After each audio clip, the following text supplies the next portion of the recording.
Meanwhile, back here in Washington, President-elect Barack Obama today selling that stimulus plan of his. It's an expensive one. Everyone here talking about the $800 billion price tag at a minimum. Nobody talking about who's going to pay for that and how. Well, these two guys are. With me now, former House Majority Leader Dick Armey, very thin, svelte, and fit, I might point out. So, also, Congressman, former presidential candidate Ron Paul. Gentlemen, good to have both of you. Nice to be here. Thank you.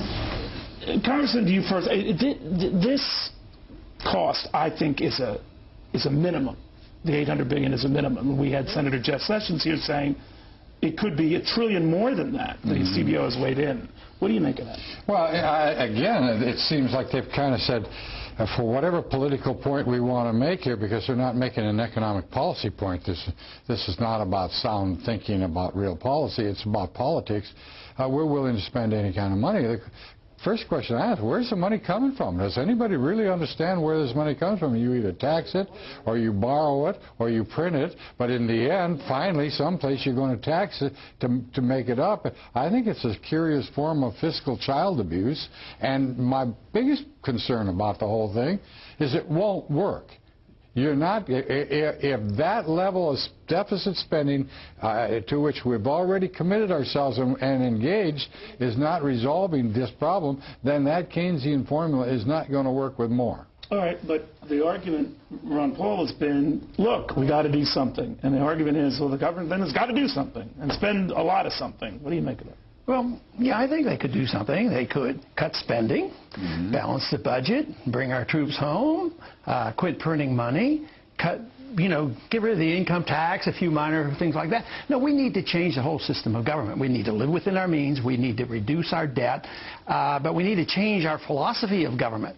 Changing philosophies, Congressman, the argument goes, we need quick action, quick stimulus now. We need a quick boost now, and none of the stuff you talk all well and good and valid does that. No, I would disagree to a degree on that, because they're going to appropriate money, and they say this is a stimulus, we're going to do something immediately. Well, they've been doing this immediately for a year. Every time they come up with a new program, it doesn't do anything. It just seems to make things worse.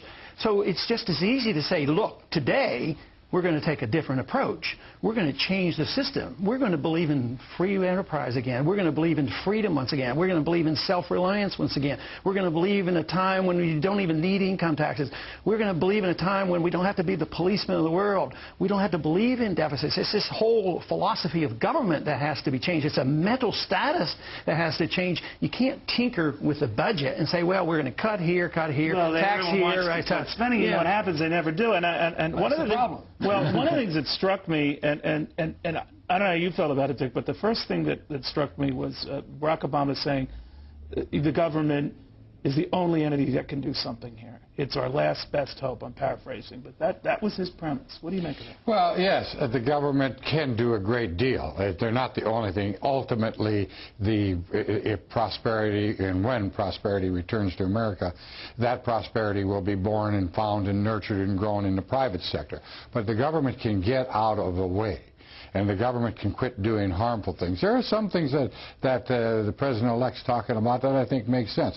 Yes, we should have a higher priority on real infrastructure spending, but it should be, instead of some of the wasteful, unnecessary things we're doing, by contract with the private sector. But you even question the infrastructure spending part, don't you? Not entirely. Really? I mean, the states have a responsibility for that, but even if the federal government would be doing it, it has to be paid for. But you just can't add it on. So in the interim, you could say, if I can cut a couple $1 billion from overseas, put half it toward the debt, and put half of it toward infrastructure, I would. But ultimately, though, infrastructure should be a responsibility of local state governments. I mean, that's what it was meant to be. You know, guys, what we're looking at here is, let's say it's $1 trillion. We know the deficit is going to be about $1 trillion. So we've doubled down, as they say in blackjack, right? And on the hope that it's going to pay off. You think it will?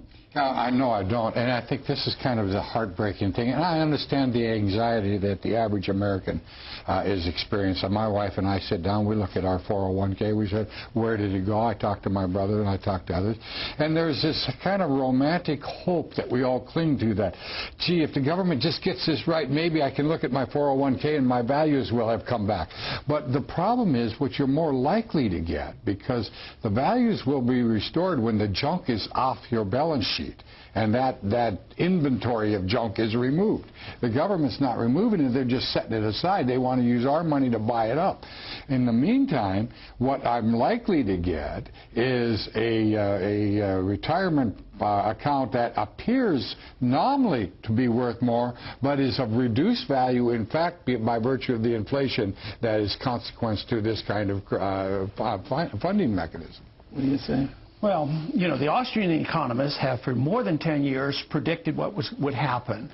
And they have been saying, don't even get in the stock market, you know, when everybody thought they were making these. So they're not worrying about their 401ks because they weren't there, because there was a big bubble. The housing bubble was there. The evidence was right on the table. How long do you think all of this lasts?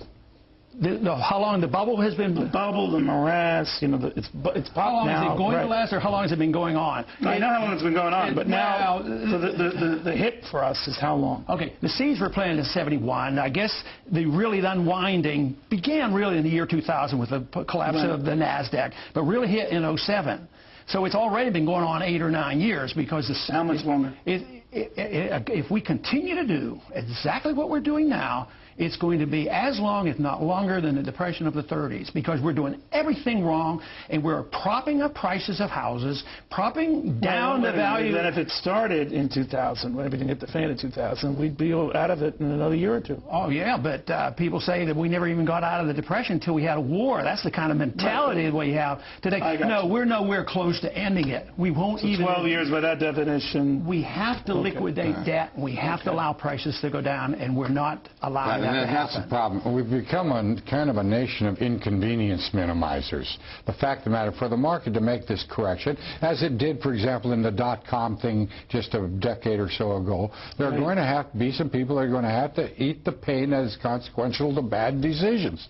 But we've got a government that says nobody should ever have to live by the consequences of the bad decisions. Somebody's going to. It's going to be this generation that made the bad choices, or our kids that are going to live with the foolishness of compounding it. It's hit the fan, hasn't it? Gentlemen, thank you both very much. Very good seeing you. Well, an economy on the